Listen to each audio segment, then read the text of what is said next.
अस्सलाम नाज़रीन, मैं हूं असद अली तूर। अपने प्रोग्राम असद तूर अनसेंसर्ड में हम पिम्स हॉस्पिटल उस चिल्ड्रन वार्ड से मौजूद हैं जहां पर गुज़िश्ता रोज़ ये सानहा पेश आया, और आज हम आपको इस सानहे की वो कहानी ला कर देंगे कि बात इस सानहे तक क्यों आई, कहाँ पर सब कुछ हुआ, ये पिम्स अब किन के हाथ में है और इस पिम्स हॉस्पिटल से खेला किस तरह जाता है। हम मौजूद हैं उस सानहे वाली मुकाम पर। आपको मेरे अकब में ये शीशे टूटे हुए नज़र आ रहे होंगे जो सो कॉल्ड फिर उस वक्त एमरजेंसी एग्ज़िट हुआ जब 14 बच्चे जलाकर कत्ल कर दिए गए। और मैं सुन रहा था गुज़िश्ता रोज़ जो एग्जीक्यूटिव डायरेक्टर हैं यानी कि सरबराह हैं पिम्स के, डॉक्टर राना इमरान साहब, वो फरमा रहे हैं ये 14 बच्चे शहीद हुए, आप लोगों ने कत्ल किए, शहीद नहीं हुए। ये लोगों को मज़हब के नाम पर एक्सप्लॉइट करना बंद कीजिए कि उनके बच्चों का आप कत्ल करें और फिर उनके जज्बात को आप ठंडा करें कि आपका बच्चा शहीद हो गया है। वो बच्चा यहाँ पर पैदा होने आया था, बॉर्डर पर लड़ने नहीं गया था कि वो शहीद हो गया। तो ज़रा आपको इस सारे की दास्तान सुनाते हैं कि ये मामला इस सानहे तक पहुँचा कैसे, हुआ क्या। ये मौसूफ डॉक्टर राना इमरान साहब क्या इतने ताकतवर एग्जीक्यूटिव डायरेक्टर हैं कि वज़ीर-ए-आज़म शहबाज शरीफ साहब के भी पर जलते हैं इनके नज़दीक फटकते हुए। उन्होंने भी सेक्रेटरी हेल्थ को फारिग किया, इनको नहीं किया। जो डायरेक्टली रिस्पॉन्सिबल थे इस हॉस्पिटल के, उन्होंने भी फारिग नहीं किया हेल्थ मिनिस्टर मुस्तफ़ा कमाल को, क्योंकि ये दोनों का जो शजरा है वो एक ही जगह पर जाकर कनेक्ट होता है। तो उधर तो शहबाज शरीफ साहब फटक नहीं सकते। जब आपने फार्म 47 की पहनी हो तो आपको पता होता है कि वो कुछ ही वक्त कर देते होते हैं जिनके हाथ में आपकी डोरियां हैं। तो चलिए ज़रा आगाज़ करते हैं इस सानहे के, ज़रा कुछ पीछे जाते हैं ताकि आपको पता हो कि ये बात सानहे तक आई कैसे, ये 14 बच्चे जलाकर कत्ल किए कैसे गए। मैं बार बार इनके लिए कत्ल का लफ्ज़ इस्तेमाल कर रहा हूँ क्योंकि ये जो हुआ है मैं आपको भी बताता हूँ कि ये एक क्रिमिनल नेग्लिजेंस है और ये एक कत्ल है। ये 14 माओं के 14 बच्चे कत्ल हुए हैं। एक का मैं सुन रहा कि उनके घर 5 साल बाद औलाद हुई, वो बच्चे यहाँ पर। एक का मैं सुन रहा पता नहीं पहली दफ़ा कितने 10-12 साल बाद औलाद हुई, उनका भी जाके। ये मुख्तलिफ सोशल मीडिया पर चल रही है, लेकिन बहरहाल हम आपको बताते हैं जो कहानी डॉक्टर राना इमरान और इनकी टीम की है। तो देखिए ये जो पिम्स हॉस्पिटल है या इस्लामाबाद के दीगर हॉस्पिटल हैं, इनके लिए दो तरह के डॉक्टर्स होते हैं। एक वो डॉक्टर होते हैं जो मेडिकल डॉक्टर्स होते हैं, यानी कि वो उस पर मेडिकल साइड पर जाते हैं, असिस्टेंट प्रोफेसर बनते हैं, फिर प्रोफेसर बनते हैं, स्पेशलाइज्ड होते हैं किसी एक भी शोबे में। और एक होते हैं एडमिनिस्ट्रेशन के साइड के डॉक्टर्स, वो अस्पताल की इंतज़ामिया चलाते हैं, वो होते होते एग्जीक्यूटिव डायरेक्टर तक भी जाते हैं। तो ये एक मुख्तलिफ एक आप कह लें कि कैडर होते हैं दो किस्म के। जब आप हॉस्पिटल में इंडक्ट होते हैं MBBS करने के बाद, तो फिर आपके पास दो चॉइसेस होती हैं। एक तो या तो आप क्लिनिकल साइड पर चले जाएं या आप एडमिनिस्ट्रेशन की साइड पर चले जाएं। और जो एडमिनिस्ट्रेशन की साइड के लोग होते हैं वो ग्रेड 21 तक जाते हैं, जो क्लिनिकल साइड के लोग होते हैं वो ग्रेड 20 तक जाते हैं। और इसमें होता क्या है कि जो क्लिनिकल साइड के होते हैं वो ग्रेड 19 में 17 में मेडिकल ऑफिसर भर्ती होते हैं, फिर वो स्पेशलिस्ट बनते हैं, फिर उसके बाद वो 4 साल के तजर्बे के बाद असिस्टेंट प्रोफेसर बनते हैं, फिर वो प्रोफेसर इंतज़ामी, फिर वो प्रोफेसर बनते हैं और फिर प्रोफेसर बन के ग्रेड 20 पर वो अमूमन रिटायर हो जाते हैं। दूसरी तरफ इंतज़ामी कैडर होता है कि अगर वो मेडिकल साइड पर नहीं जाते, क्लिनिकल नहीं लेते, तो वो फिर इंतज़ामी साइड का वो करते हैं एक कोर्स जिसको वो MPH कहा जाता है। और उसमें जो ग्रेड्स होते हैं उसमें एक तो होता है एडिशनल जिसे कहते हैं DER, वो ये मास्टर इन पब्लिक हेल्थ होते हैं, वो ग्रेड 18 का होता है। फिर DED होता है यानी कि डिप्टी एग्जीक्यूटिव डायरेक्टर, ये ग्रेड 19 का होता है। फिर JEP यानी कि जॉइंट एग्जीक्यूटिव डायरेक्टर, ये ग्रेड 20 का होता है। और फिर इसके बाद जो हतमी पोजीशन होती है वो ग्रेड 21 की होती है, जो कि एग्जीक्यूटिव डायरेक्टर की होती है, जिस पे आजकल डॉक्टर राना इमरान तैनात हैं। अब दिलचस्प बात यह है कि डॉक्टर राना इमरान ये मौसूफ क्लिनिकल साइड के थे, ये प्रोफेसर ऑफ एनेस्थीसिया सॉरी, ठीक। अब होता क्या है कि 2005 में उस वक्त भी आपको पता है फौजी आमिर जनरल मुशर्रफ की हुकूमत थी, तो किसी को नवाजना होगा, तो जो पिम्स हॉस्पिटल के जो रूल्स थे उनमें एक अमेंडमेंट कर दी गई। पहले ये होता था कि जो क्लिनिकल साइड के होते थे वो मैक्सिमम प्रोफेसर होकर रिटायर हो जाते थे। अब अमेंडमेंट ये कर दी गई कि जो क्लिनिकल साइड के जो प्रोफेसर हैं वो भी कंसिडर हो सकते हैं उसके लिए एग्जीक्यूटिव डायरेक्टर के लिए। लेकिन बाद ना 2010 में क्योंकि ग्रेड 21 पे जो तरक्की होती है वो एक बोर्ड बनता है, पहले एक पर्सन ऑफ एलिजिबल वो डिसाइड होता है, उसको फिर रिकमेंड किया जाता है सेंट्रल सिलेक्शन बोर्ड को, जिसको secretary cabinet, secretary establishment division, secretary health, तो ये सब चारों चीफ सेक्रेटरीज वगैरह होते हैं, और ये फिर नाम डिसाइड करके प्राइम मिनिस्टर को भेजता है और वो फिर ग्रेड 21 में लोगों को तरक्की देते हैं। यहाँ पर जब 2010 में एक प्रोफेसर का भी वो जिसे कहते हैं ना वो सबकी प्रोफाइल की गई सीनियरिटी की, तो भेजा गया, तो इन्होंने 2010 में जो ये कमेटी बनी थी उन्होंने कहा कि भाई ये 2005 में रूल्स गलत अमेंड हुए हैं, प्रोफेसर नहीं कंसिडर हो सकता, ये तो एडमिनिस्ट्रेशन साइड कैडर का बंदा ही एग्जीक्यूटिव डायरेक्टर बन सकता है, और उसकी वजह कि पॉलीक्लिनिक में भी ये नहीं है, पॉलीक्लिनिक में भी एडमिनिस्ट्रेशन साइड का ही एग्जीक्यूटिव डायरेक्टर बन सकता है। वाहिद पिम्स इस्लामाबाद का अस्पताल था, या आप कह लें शायद पूरी दुनिया का भी, कि जहाँ पर जो क्लिनिकल साइड का मेडिकल का डॉक्टर था वो भी अब कंसिडर हो रहा था एग्जीक्यूटिव डायरेक्टर के लिए। और ये फ़र्क क्यों रखा गया है पूरी दुनिया में, या कि इवन के पॉलीक्लिनिक और पाकिस्तान के दीगर हॉस्पिटल्स में भी, कि जो एडमिनिस्ट्रेशन का बंदा होता है, जिसका एडमिनिस्ट्रेशन का एक्सपीरियंस होता है, उसको मालूम होता है कि अस्पताल किस तरह चलाना है, अस्पताल की मशीनरी फंक्शनल है कि नहीं, अस्पताल में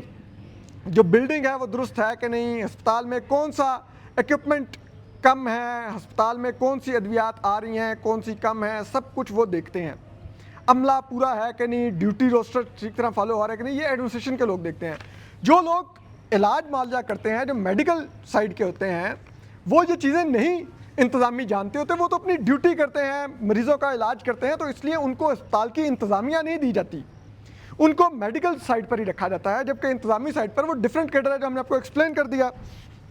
लेकिन और 2010 में इसी बुनियाद पर उस कमेटी ने एतराज़ उठाया। उसके बाद उस कमेटी ने यह भी कहा कि रूल्स को दोबारा अमेंड करें, पुराने रूल्स को रिस्टोर करें, और ये जो प्रोफेसर को कंसिडर किया जाता है ये ख़त्म किया जाए।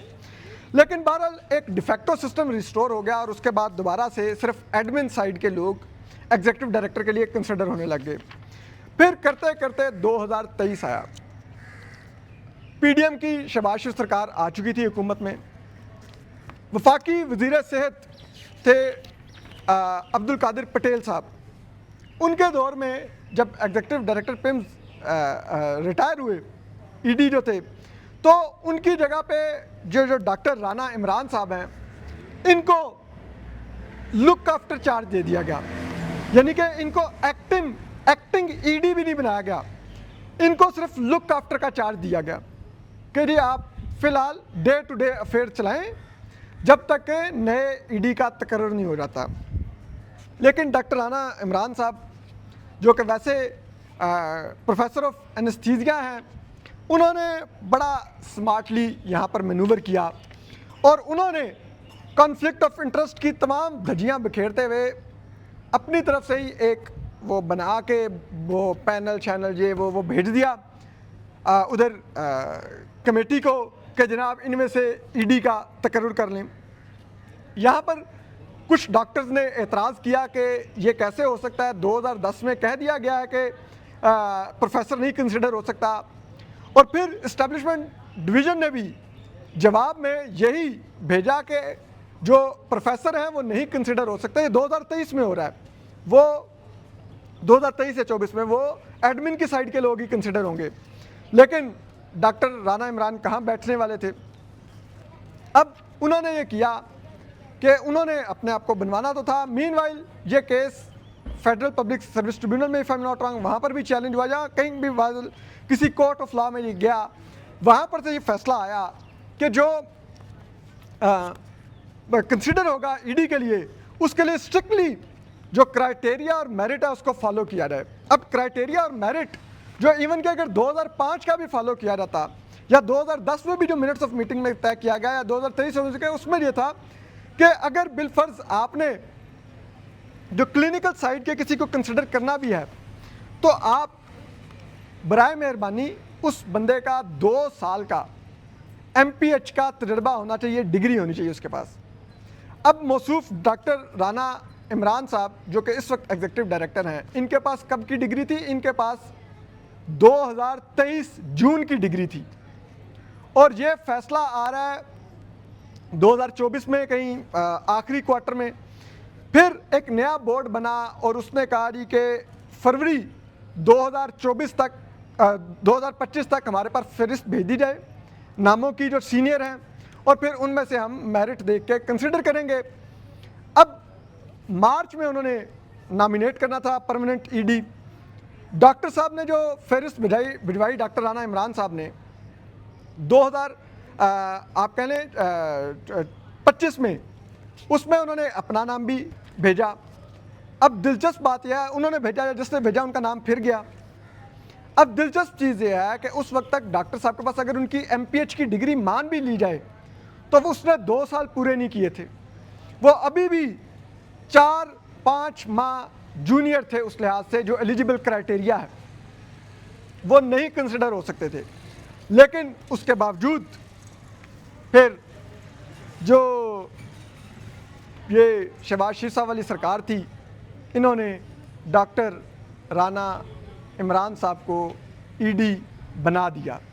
और अब आप कहेंगे कि क्या था ऐसा डॉक्टर राना इमरान में, उनमें वो फुल बूटे लगे हुए कि वो ही कंसिडर हुए बावजूद उसके कि वो क्राइटेरिया पर 100% पूरे नहीं उतरते थे।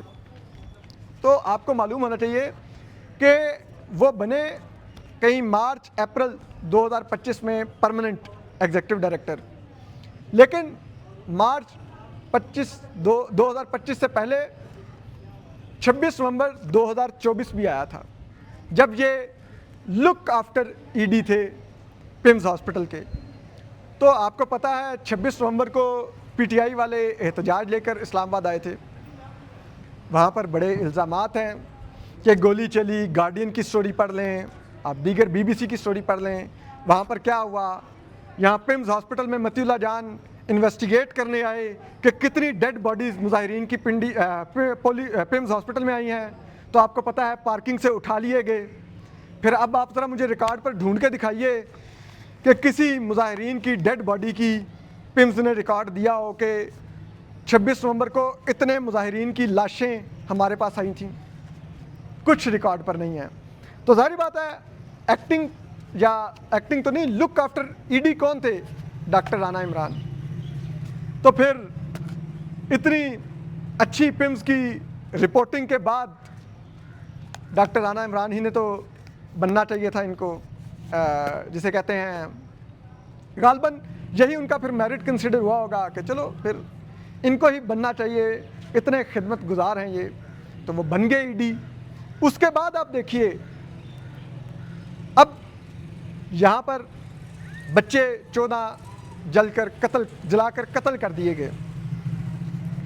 डॉक्टर राना इमरान को नहीं हटाया गया शहबाज शरीफ साहब की तरफ से। वजह, अब मैं सोचता हूँ क्या वजह हो सकती है। तो आपको मालूम है पिछले, बल्कि शायद इस साल से ही इमरान खान साहब के बार बार पिम्स हॉस्पिटल के ही चक्कर लग रहे हैं, चाहे उनकी आँख का इलाज हो, चाहे उनका यहाँ पर इलाज हो। ये अभी लास्ट जो उनका मेडिकल चेकअप होना था तो उनको पिम्स हॉस्पिटल लाया जाता है। तो जाहिर बात है फिर पिम्स हॉस्पिटल बहुत जो हमारा हाइब्रिड निज़ाम है उसके लिए अहमियत इख्तियार कर गया। तो वो पिम्स हॉस्पिटल में क्यों चाहेंगे कि कोई ऐसा अपराइट या मेरिट पर आया हुआ आ जाए जो, जिसे कहते हैं, हो सकता है अगर रियासत की कोई ख्वाहिशें हों कि लाइटें बुझा दो इमरजेंसी की, कर्फ्यू का समा पैदा कर दो, कोई यहाँ पर फटके ना लेके जाओ, निकाल के लेके जाओ, इमरान खान के बारे में कोई बात बाहर ना आए, कोई तस्वीर ना आए, तो फिर डॉक्टर राना इमरान ही इस सब के लिए सबसे मौसर है। और डॉक्टर राना इमरान ने जो एक और काम किया ED बनने के बाद ये मैं बाय द वे, ये आप देखें, मैंने ये सफ़े काले किए हैं, ये पिछले एक रोज़ में मैंने जो जितने मुलाकातें करके जो नोट्स इकट्ठे किए हैं, इतनी कहानियाँ हैं कि अगर मैं वो सुनाने बैठूँ तो आप कानों को हाथ लगा के तौबा तौबा करें। लेकिन चलिए डॉक्टर राना इमरान साहब की आपको ज़रा टीम की चॉइस भी बता दें। ठीक, अब बुनियादी तौर पे जो हर मुख्तलिफ़ किस्म के इस हॉस्पिटल के डिपार्टमेंट्स हैं, कोई ओपीडी है, कोई बर्न वार्ड है, कोई जिसे कहते हैं चिल्ड्रन वार्ड था जिसमें जहाँ पे बच्चे कत्ल कर दिए गए जलाकर, तो इन सब के मुख्तलिफ इंचार्ज होते हैं।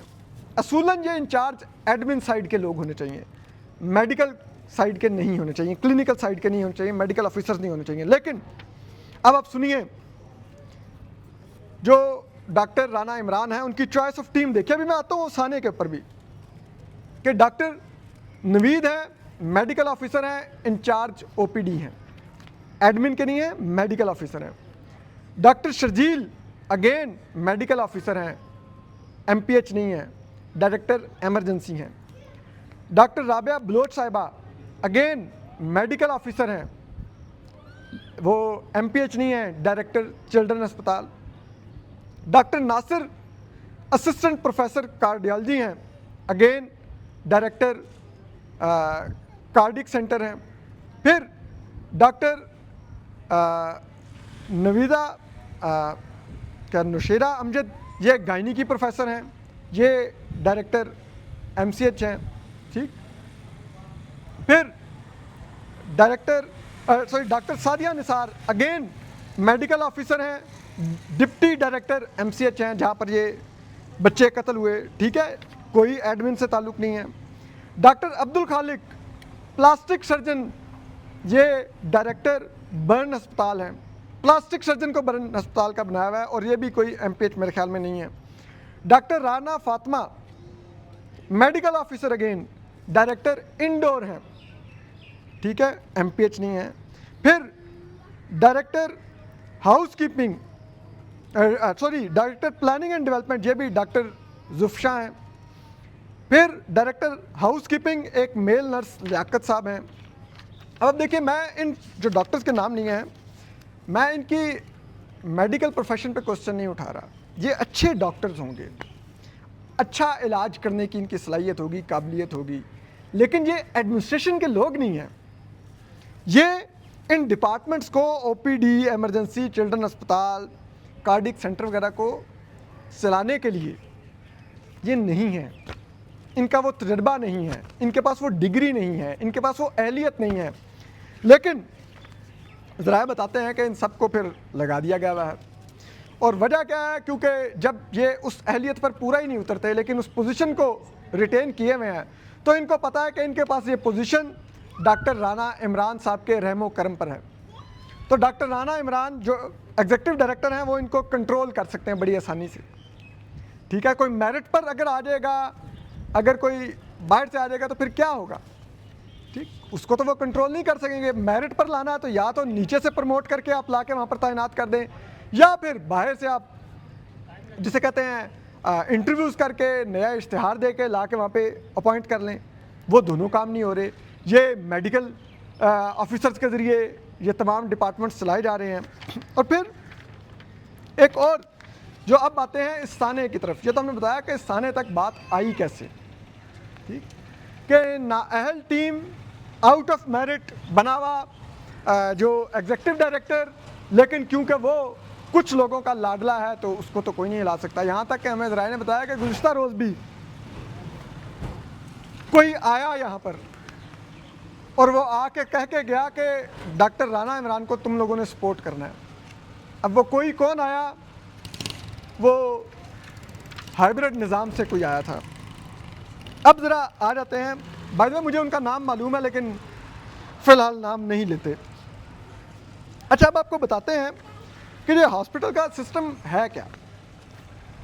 ये जो पिम्स हॉस्पिटल है, वैसे तो यहाँ पर पूरे पाकिस्तान भर से लोग आते हैं डायरेक्ट। ठीक है, ये तकरीबन 1100 केनाल पर मुश्तमिल ये अस्पताल है, 1400 बेड्स का हॉस्पिटल है और तकरीबन 400 के करीब यहाँ पर डॉक्टर्स की वैकेंसीज़ हैं जो यहाँ पर तैनात होते हैं और ये इलाज करते हैं लोगों का।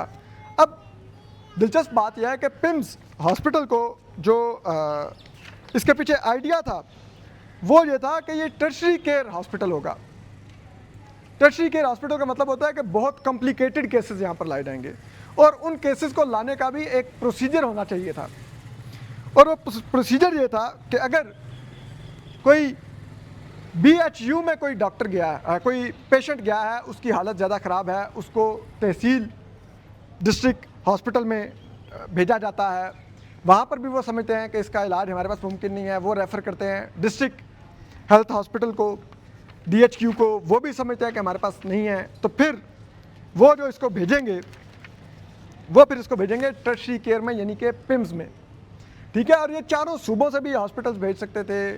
इस्लामाबाद में भी अगर कोई हॉस्पिटल चाहता तो इनको रेफ़र कर सकता था। तो PIMS को एक स्पेशलाइज्ड हॉस्पिटल होना था। और PIMS के जो क्राइटेरिया था उसमें 3 चीज़ें थीं कि यहाँ पर जो कॉम्प्लिकेटेड जो पेशेंट्स होंगे, कॉम्प्लिकेटेड बीमारियों के साथ जो आएंगे, उनको यहाँ पर ट्रीट किया जाएगा। इसके अलावा यहाँ पर डॉक्टर्स को ट्रेनिंग दी जाएगी, पढ़ाया जाएगा।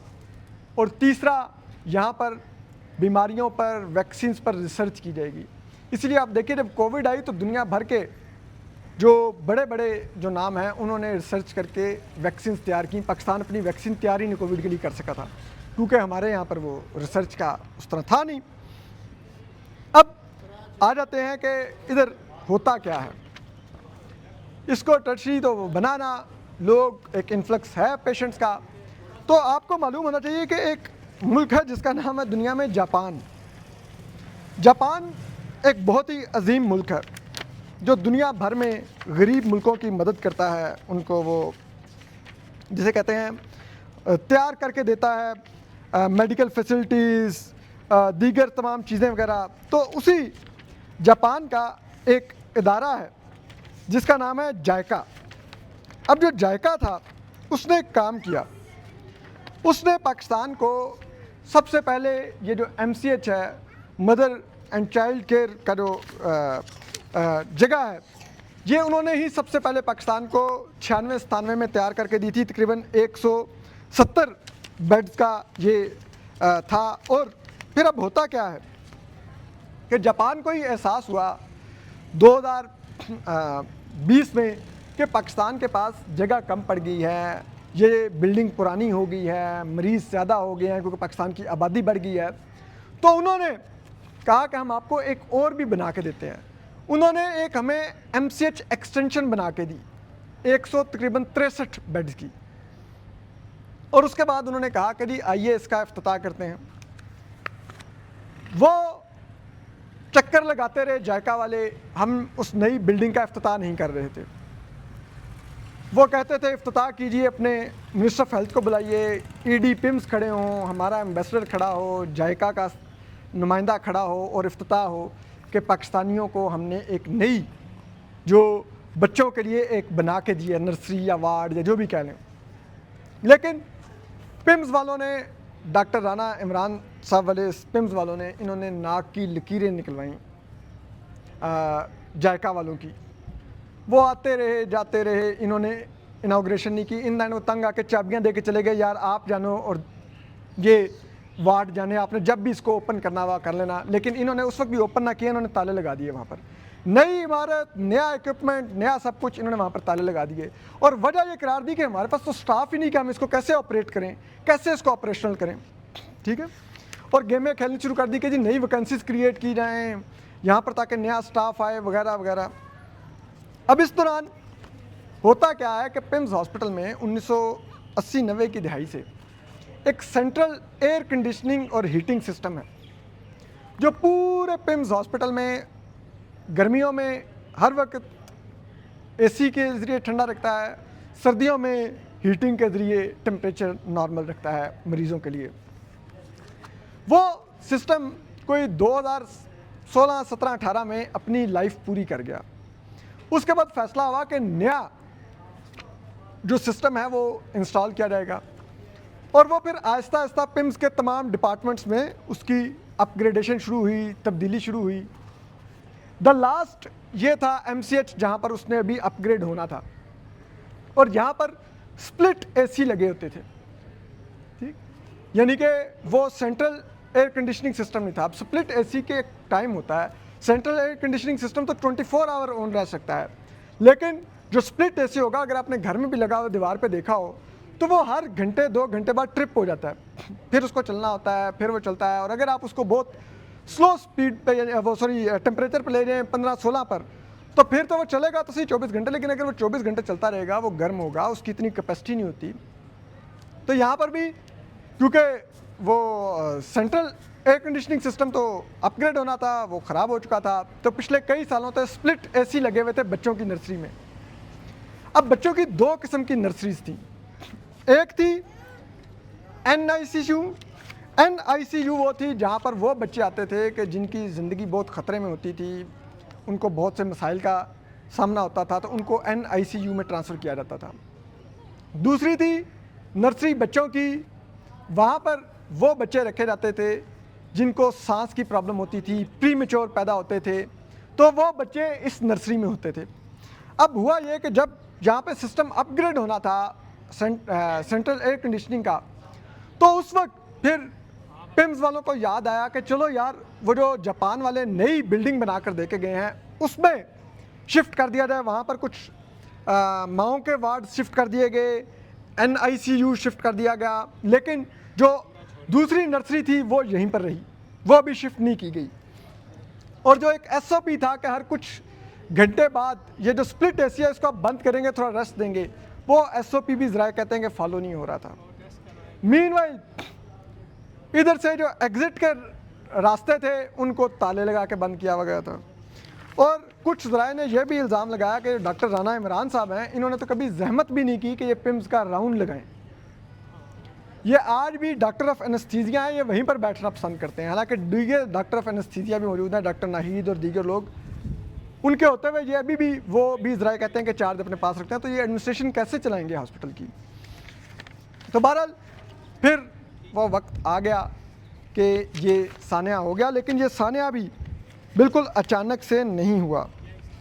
इससे पहले भी ज़राए बताते हैं कि स्प्लिट एसी की 2-3 जगह पर आग लगने के वाक़यात हो चुके हैं। इसमें जो हम आपको बताए देते हैं कि वो कहाँ कहाँ पर इससे पहले ज़राए कहते हैं कि आग लगने के वाक़यात पेश आए इसी स्प्लिट एसी की वजह से। तो उसमें एक तो ये था कि इससे पहले ऑफिसर्स वार्ड में भी ज़राए कहते हैं कि ये वाक़या हुआ था।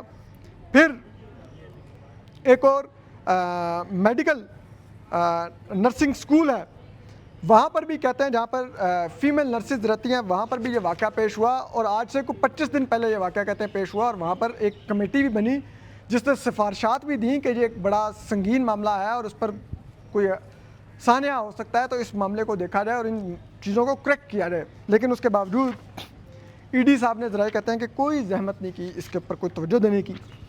और फिर करते करते आज कल ये वक्त आया कि यहाँ पर फिर वो जो स्प्लिट एसी था उसके अंदर स्पार्क हुआ, आग भड़की, क्योंकि वो गर्म हो गया। इतने 24 घंटे वो चल रहा था और कितने सालों से चल रहा था, उसमें आग लगी। वो आग अंदर ऑक्सीजन सिलेंडर पड़े हुए थे, उन्होंने पकड़ी, और यहाँ पर कोई उन बच्चों को बचाने के लिए नहीं था।